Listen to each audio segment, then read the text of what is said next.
આજની વાર્તા વર્ષો પહેલાંની વાત છે. બપોરનો સમય હતો. રસ્તો સુમસામ હતો.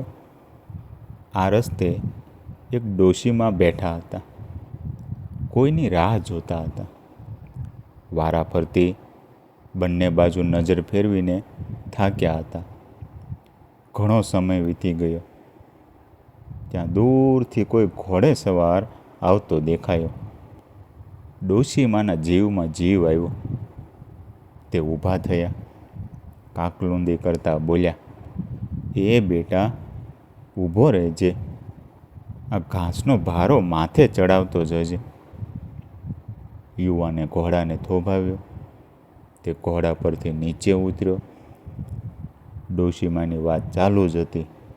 બેટા, જોને, ભાર ખૂબ છે. થાક લાગ્યો છે એટલે થાક ખાવા બેઠી.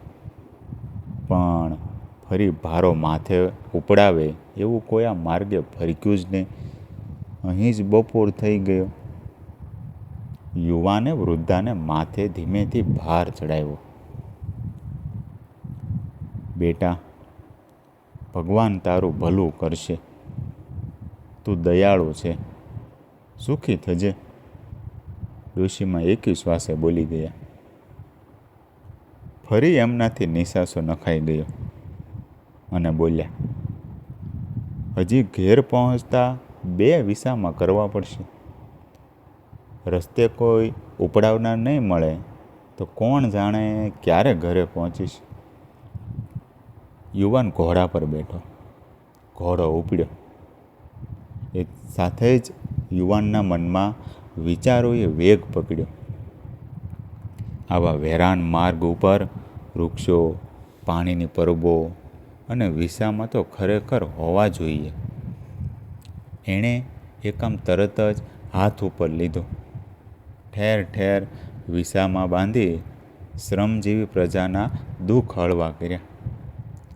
પ્રજાનો વિસામો બનનાર આ યુવાન કોણ હતો એ તમે જાણો છો? એ હતા ગોંડલના મહારાજા ભગવતસિંહજી. હતા મહારાજા, પણ એમનું જીવન કરકસર ભર્યું. કદી કિંમતી આભૂષણો કે કિંમતી વસ્ત્રો પહેરતા નહીં.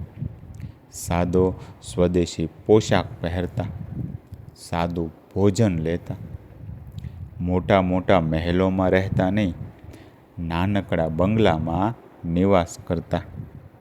પણ આ રાજાએ પ્રજા કલ્યાણના ઘણા કામ કર્યા. આપણે ત્યાં ગણ્યા ગાંઠ્યા આદર્શ રાજવી થઈ ગયા. તેમાંના આ એક. તેમણે સત્તા સંભાળી એ વખતે એમણે પ્રજાને વચન આપેલા. તે તમામ વચનો પોતાના રાજ અમલ દરમિયાન એમણે પૂરેપૂરા પાળ્યા. એ જમાનામાં ન હતા દવાખાના, ન હતા ઠેર ઠેર પાકા રસ્તા, ન હતી રેલવે, ન હતા મોટા કારખાના કે ન હતી શાળા મહાશાળાઓ. ભગવતસિંહજી ગાદીએ બેઠા તેના પહેલાં જ વર્ષે ધોરાજીમાં દવાખાનાનો પાયો નાખ્યો. પછી ધોરાજીથી પોરબંદરની રેલવે શરૂ કરી. દરેક ગામે શાળાનું ભવ્ય મકાન બંધાવ્યું. પાકા કૂવા, પાકી સડકો, પુલ, ટેલિફોન, આવી એક પછી એક સગવડો તેમણે ઊભી કરી. પોતાના રાજ્યમાં સડકની બંને બાજુએ અને પડતર જમીનમાં તેમણે લાખો વૃક્ષો વાવ્યા. સમગ્ર પ્રદેશને રળિયામણો બનાવ્યો. પાણીની પરબો વિસામાં બંધાવ્યા. ખેતીના વિકાસમાં પણ તેમણે ખૂબ રસ લીધો. મોટા મોટા તળાવ બંધાવ્યા. તેમાંથી સિંચાઈ માટે નહેરો ખોદાવી. વેપાર અને ઉદ્યોગને ઉત્તેજન આપ્યું. રાજા પોતે ખૂબ અભ્યાસુ હતા. તેમણે ઘણી માનભરી પદવીઓ મેળવેલી. પણ માત્ર પોતે અભ્યાસ કર્યો એટલું જ નહીં, પ્રજાના શિક્ષણ બાબતે પણ ખૂબ ધ્યાન આપ્યું. ગોંડલ રાજ્યમાં ફરજિયાત પ્રાથમિક કેળવણી શરૂ કરી. સુંદર વાચનમાળાઓ તૈયાર કરાવી. એમણે અનેક ક્ષેત્રે ઉદાર સખાવતો આપી. આવા તો તેમણે ઘણા કામ કર્યા, પણ તેમાં સૌથી મહત્ત્વનું કાર્ય તો ભગવદ્ ગોમંડળ નામના કોષનું સંપાદન છે. જ્યાંથી ગુજરાતી ભાષાનો નવો શબ્દ મળ્યો ત્યાંથી મેળવ્યો. 2.5 લાખ શબ્દો એકત્ર કરાવ્યા.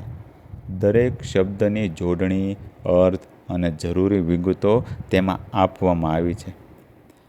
માતૃભાષાની કેટલી મોટી સેવા!